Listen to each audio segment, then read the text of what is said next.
आता करुणा एक भाव भगवंताच्या भक्ताचं लक्षण आहे बरं का माया, हे तुमच्यासाठी सांगतो लक्षण नाही.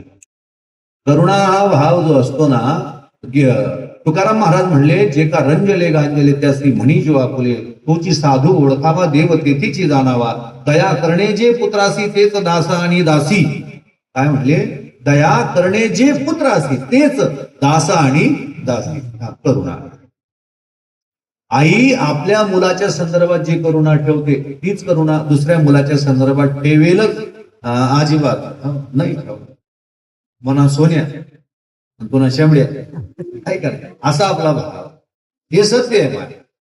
तुकाराम महाराज म्हणले, जर तुम्ही देवाचे भक्त आहात तर तुम्हाला सर्वांमध्ये तुमचा पोरगा दिसेल. एक पद आहे तुकाराम महाराजांचं, लोभी के मन में धन बसे कामी के मन में काम. लोभी के मन में धन बसे कामी के मन में काम, मात के मन में पूत बसे और तुका के मन में राम. म्हणून करुणा हा सर्वांच्या समावेशक पाहिजे. पण ते